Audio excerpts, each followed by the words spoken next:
Moving tips and checklists is what I'm talking about today.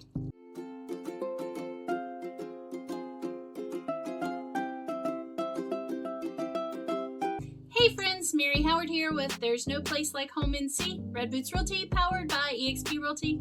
And on this channel, I provide educational content for buyers and sellers who are making a decision about buying or selling a home. Today, I'm sharing some of my moving tips and tricks for making your move simpler and more affordable. Watch to the end to see my favorite tip. The secret of moving is being proactive, organized, and flexible. So the first thing you got to do is compare rates. Compare rates for as many movers as you want to determine who offers the best price for your move. Don't be afraid to negotiate, especially on those extra charges and fees. Try to schedule your move during the off-peak periods, like the middle of the week or the middle of the month.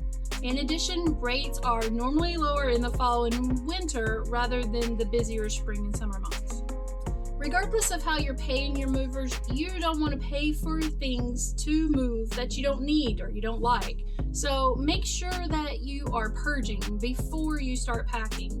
Get rid of the furniture that you don't want. Have a yard sale or give it to the charity.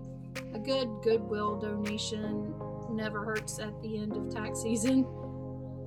So if you're moving a long distance and you're confident in your driving ability, you may be able to save some money with a do-it-yourself move. So you hire movers to fill the rental truck at your current home, and then you hire them to empty the truck at your destination. By doing the driving yourself, you're going to save significantly.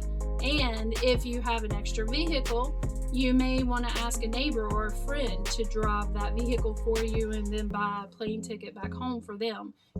Doing that's going to save you exponentially.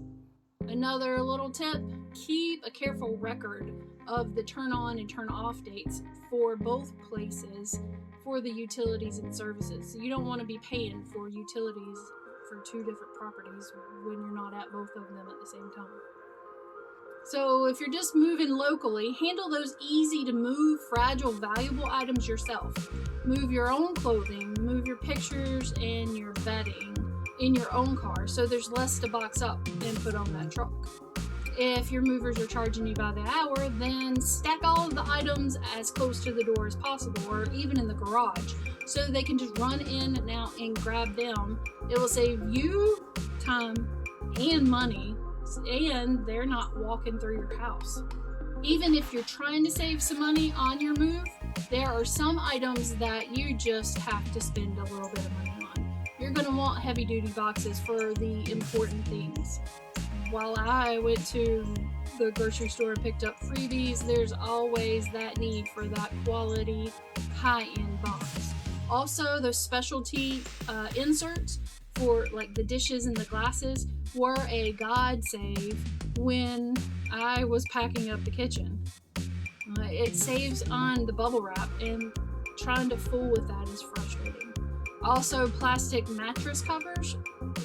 I just don't like moving my mattress. I don't want strangers touching my mattress, so you always need to buy a mattress cover. If money is no object, you may be focused on making your move fast and efficient. So, one thing you can do is label the boxes carefully and completely. Don't just label with the room that it goes in. Add as many details as possible so you know exactly what's in that box before you even open it. For example, instead of just saying kitchen, you can write kitchen, glasses, cups, and coffee mugs. That will allow you to ensure that everything is exactly where it should be during your unpacking process. It'll also help you prioritize the order in which you unpack. Alright, pro tip, pack a first aid box. One of the most painful things about moving is the amount of time that you spend looking for things that you need in order to function during that first 24 hours.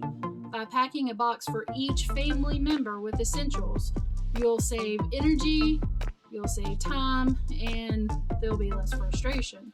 So packing linens, packing towels, pajamas, change of clothes, my coffee mug or two, Other must-have items for the first night and the morning. If you've got little ones, pack of their favorite toys and books, their night lights, and anything else as part of that bedroom routine.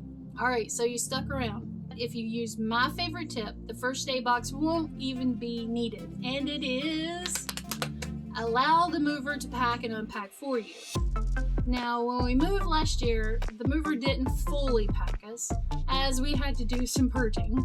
But the morning that we did move, the movers got there at 10 a.m., loaded everything in their truck, and by 8 p.m. that evening in our new house, all the boxes had been emptied, all the things were in the place they lived. The only thing that was left to do was decide what was getting hung on the walls and where.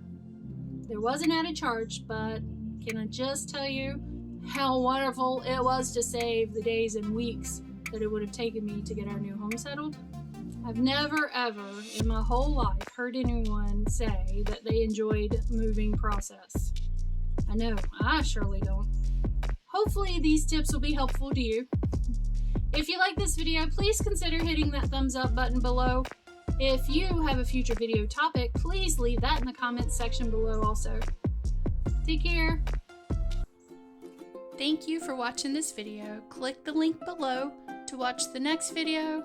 Don't forget to hit that icon bell to subscribe. This is Mary Howard with There Is No Place Like Home NC.